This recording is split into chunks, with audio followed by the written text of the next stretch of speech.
Hello friends, welcome to Buli cooking programme. আশা করি আপনারা সবাই ভালো আছেন।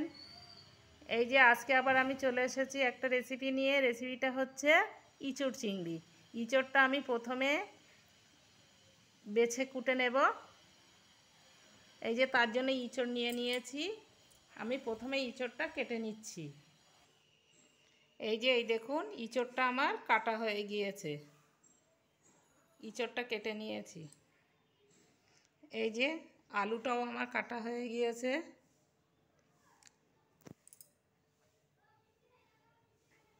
এই যে চিংড়ি মাছটাও আমি নিয়ে নিয়েছি। এই দেখুন, চিংড়ি মাছটাও নিয়ে নিয়েছি।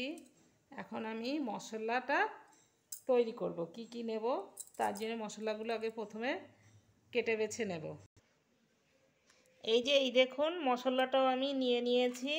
এই যে গোটা জিরে নিয়ে নিয়েছি, লঙ্কা নিয়ে নিয়েছি, কিছুটা পেঁয়াজ কুচিয়ে নিয়েছি, এই যে গোটা পেঁয়াজ নিয়েছি, আদা নিয়েছি, রসুন নিয়েছি আর একটা টমেটো নিয়েছি।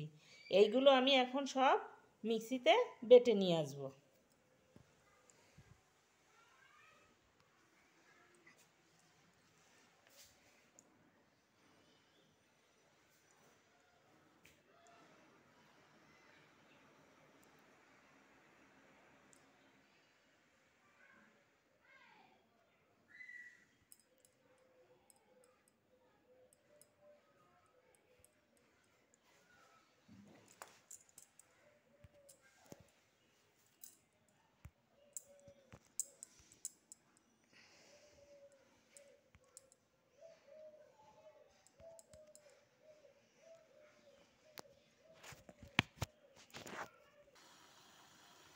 প্রথমে আমি ইঁচড় আলুটা লবণ হলুদ দিয়ে আর একটু জল দিয়ে সিদ্ধ করে নেব।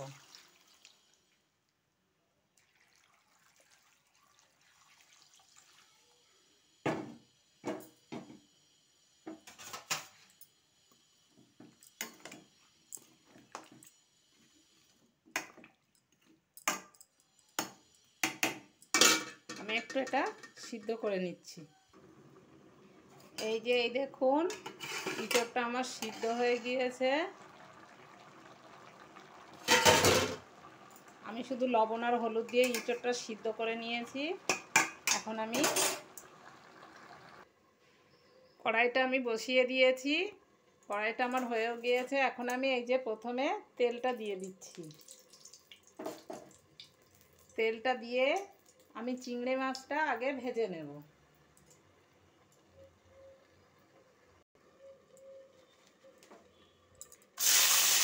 চিংড়ি মাছটা আগে আমি ভেজে নেব।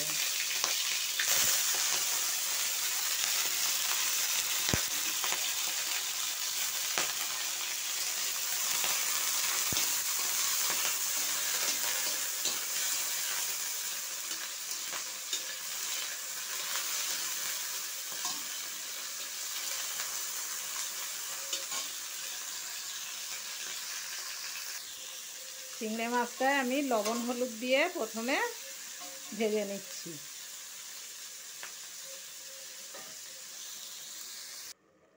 এই যে চিংড়ি মাছটা আমার ভাজা হয়ে গিয়েছে। এখন আমি ওই কড়াইতেই আবার তেল দিয়ে দিচ্ছি। তেল দিয়ে এই যে দুটো তেজপাতা, একটু এলাচ আর একটু দারচিনি আর লবঙ্গ, এই যে দারচিনি আর লবঙ্গ দিয়ে দিলাম।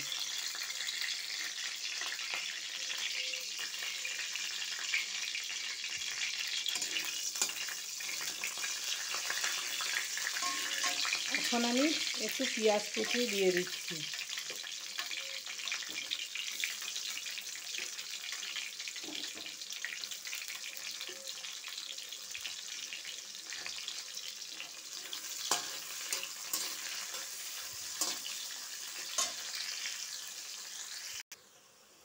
এই দেখুন, পেঁয়াজটাও আমার লাল লাল করে ভাজা হয়ে গিয়েছে। এখন আমি এই বাটা মশলাটাও দিয়ে দেবো। এই বাটা মশলায় কিন্তু আমার পেঁয়াজ, আদা, রসুন, জিরে, কাঁচা লঙ্কা, গোলমরিচ সব একসঙ্গে আমি বেটে নিয়েছি। টমেটো,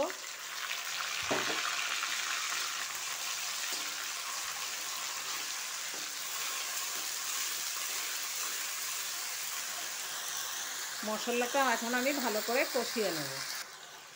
এখন আমি পরিমাণ মতো লবণ, পরিমাণ মতো হলুদ,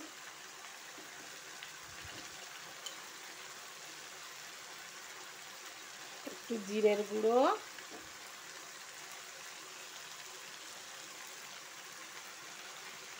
আর একটু এই যে ধনের গুঁড়ো দিয়ে দিচ্ছি। দিয়ে মশলাটা আবার একটু আমি ভালো করে নাড়িয়ে নেব।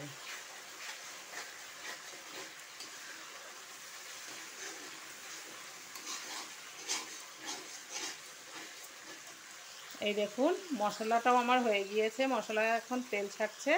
এখন আমি ওই সিদ্ধ করে রাখা ইঁচড় আলুটা দিয়ে দেব। এই দেখুন আমার ইঁচড় চিংড়িটা হয়ে গিয়েছে। এখন আমি একটু মিট মশলা দেব, দিয়ে নামিয়ে নেব। এই যে মিট মশলাটা দিয়ে আমি একটু এখন নামিয়ে নেব।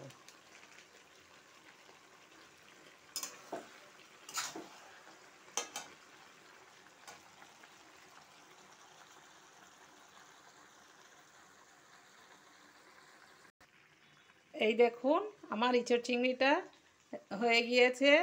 আমার এই রেসিপিটা যারা এতক্ষণ ধরে দেখছেন তাদের অশেষ ধন্যবাদ। আর কেউ যদি নতুন হয়ে থাকেন তাহলে প্লিজ প্লিজ একটু লাইক সাবস্ক্রাইব করে আমার পাশে থাকবেন। আপনারা ভালো থাকুন, সুস্থ থাকুন। ওকে। আর আমার এই রেসিপিটা কেমন হয়েছে কমেন্টসে জানাবেন। ইঁচড় চিংড়ির রেসিপি।